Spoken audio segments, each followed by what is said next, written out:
Conventional braking system এবং ABS braking system এই দুইটার মধ্যে আমাদের সবার একটা কনফিউশন থাকে যে কোন ব্রেকিং সিস্টেমটা ভালো।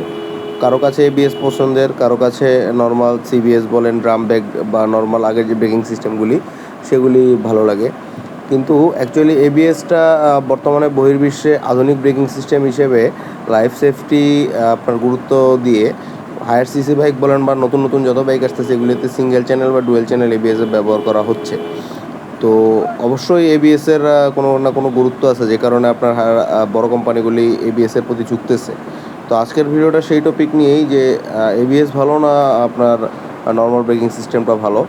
তো ভিডিওটা শুরু করার পূর্বে চলুন ইন্ট্রোটা দিয়ে আসা যাক। Hey everyone, this is Shamsul Arifin Pias and you are watching noob rider. Welcome to another blog.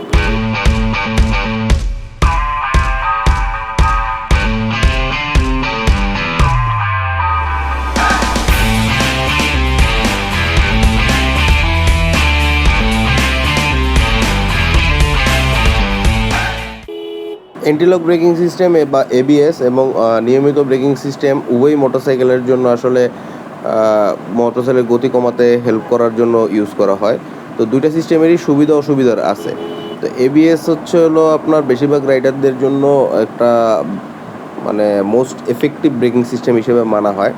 তো এবিএসের প্রথম সুবিধাগুলোর মধ্যে একটি হলো আপনি যখন ইমার্জেন্সি ব্রেক বা আপনার হঠাৎ করে ব্রেক করা লাগবে, তো এবিএস হলো চাকাগুলিকে লক হতে দেয় না।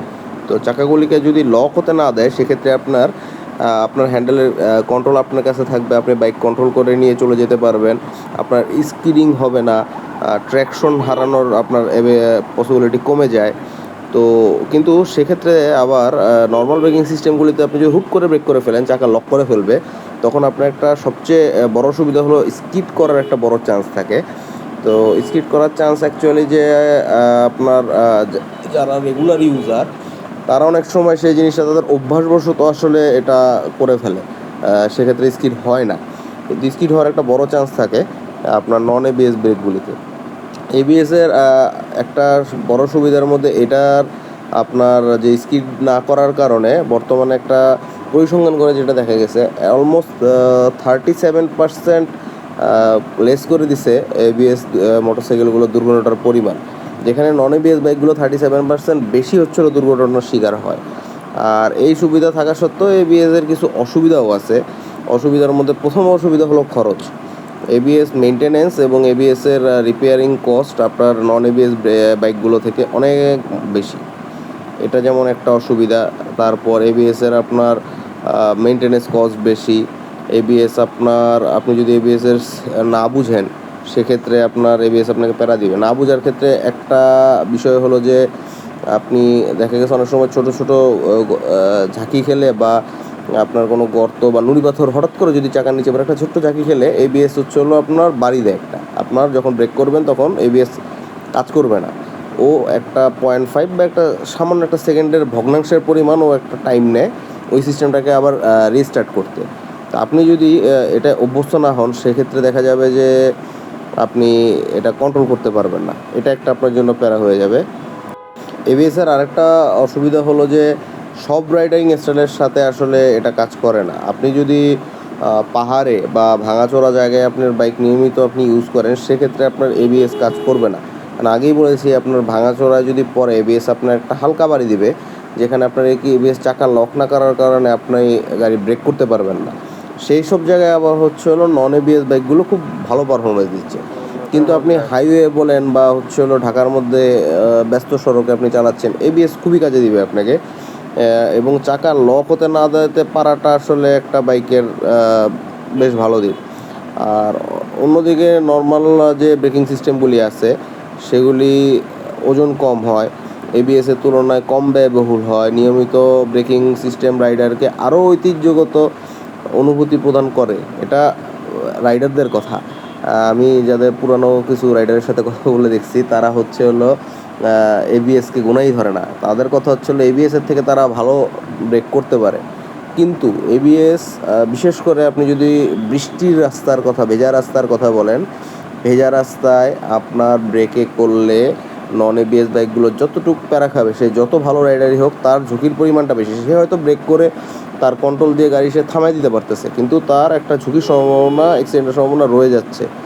সেক্ষেত্রে এবিএসের বাইকগুলি যদি আপনার গাড়ির উপর প্রপার কন্ট্রোল আপনার নাও করতে পারেন, আপনি গাড়িটা স্কিডের হাত থেকে বাঁচিয়ে আপনি একটা অ্যাক্সিডেন্টের হাত থেকে বেঁচে যাবেন, যেহেতু চাকা লক হচ্ছে না। তো দিন শেষে আসলে দুইটা ব্রেকিং সিস্টেমেরই কিছু সুবিধা অসুবিধা আছে। তো এটা ইউজারের উপর অ্যাকচুয়ালি ডিপেন্ড করে আপনি ব্রেকিং সিস্টেম কোনটা ভালো কোনটা খারাপ।